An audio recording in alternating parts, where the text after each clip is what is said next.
pagrindinės mūsų šaulių užduotys tai yra saugoti ir, ta prasme, kontroliuoti regionus, tai tiek seniūnijas, tiek pačias savivaldybės.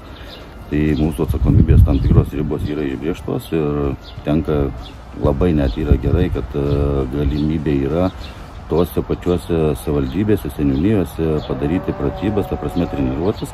Tai tiek žmonės įsisavina pačią aplinką, tiek susisiekimo keliais įtraukimo, aprūpinimo tam tikro kažkokio. Tai vat, yra labai gera terpė pačiam treniruotėm šauliams.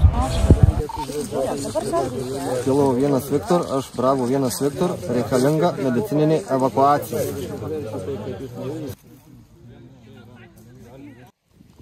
9, 7, 1, 4, 5, 4. Vienas mūsų padalinių turėtų atvykti čia ir užsiimti šitoj seniūnijoje kaip ir kontrolės regiono vietą.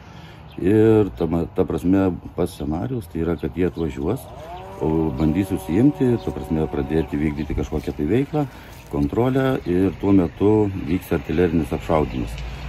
Ko pasiekoje bus sužeista daug civilių žmonių, jų pačių ir tada jų veiksmai, identifikuojant sužeistus visus kitus, tai yra suteikti pirmą pagalbą suteikti ir tuo pačiu organizuoti jų nuvežimą į gydymo įstaigą.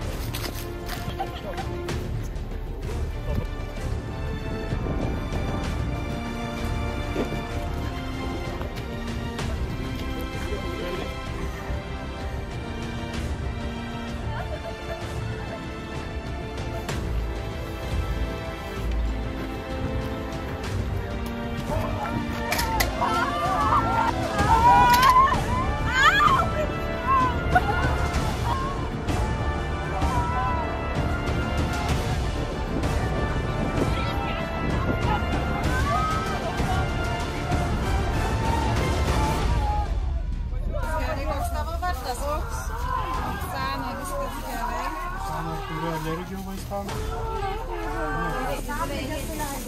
Lašo lašelinė, taip? Ar kvėpuoti nesunku? Kaklo neskauda?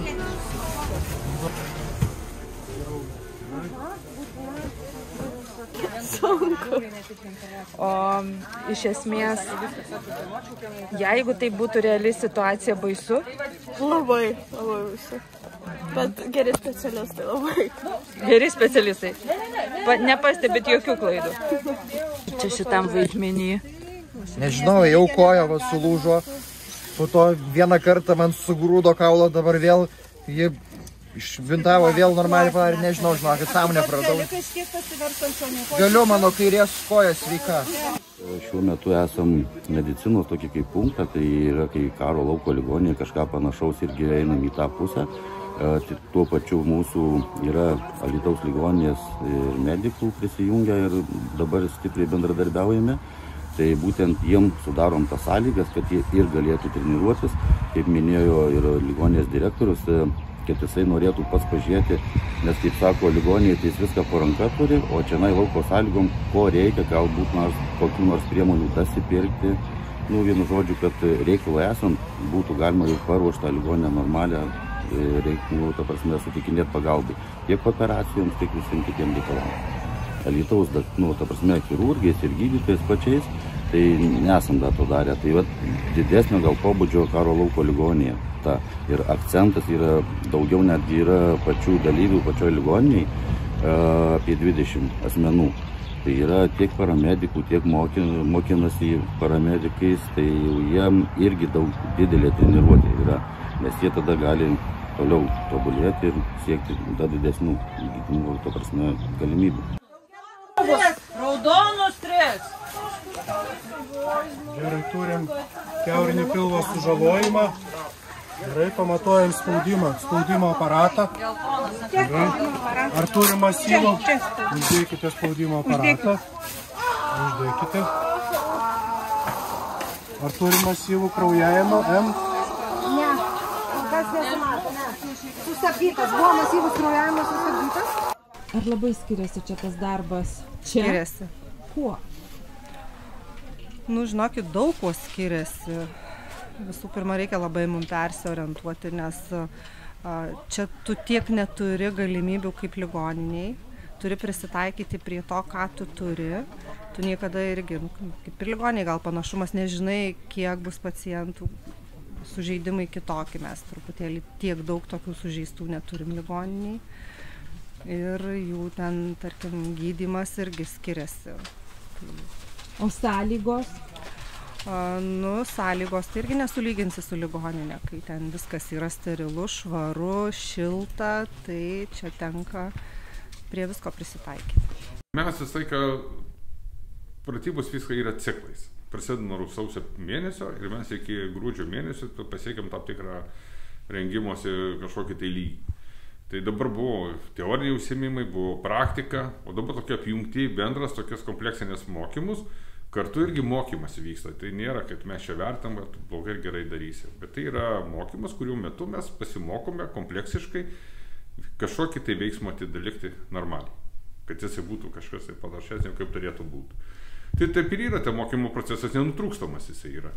Matysite, kaip priešas mus puolas, artilerijos apšaudymus, kontrolės postai, atsitraukimai, sužeistųjų, kaip ir visur visą, kai kariniai veiksmuose vyksta, visko būna. Medicinos būrys tam yra treniruojamas, tam, kad pabandytų, kad ir turim ir chirurgų šaulius, kad pabandytų operaciją atlikti realiai. Kas taip atrodo? Tai bus ir vežama, daroma ligoniai, ir bus muliažas ir nemuliažas.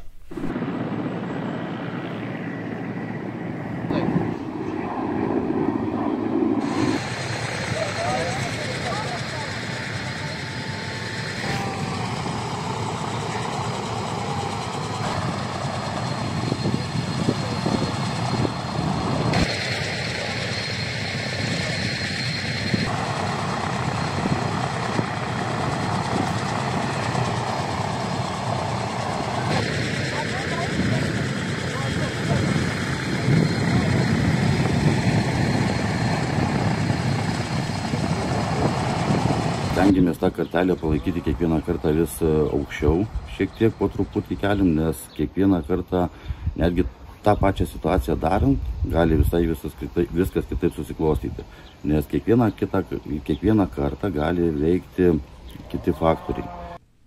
Šiandieną pirmoje rinktinėje vyksta lauko taktinės pratybos Rudens šaulys 2024 ir mes treniruojamės atlikti ir vykdyti ateityje, jeigu to prireiktų, komendanto pajėgų pareigas.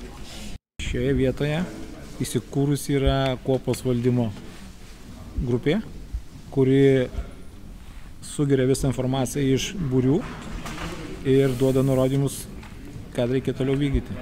Sudėtinga? Tikrai karšta. Iš pokalbio su žmogum, kurio tu net nematai, sužinoti visą maksimaliai reikalingą informaciją, vertinti ją ir duoti teisingus sprendimus ir nurodymus. Su mumis šiandieną dar dalyvauja 4. ir 7. rinktinės. Jie turi savo atsakomybės sektorius, vykdo tokias pačias užduotis kaip ir 1. rinktinės šauliai.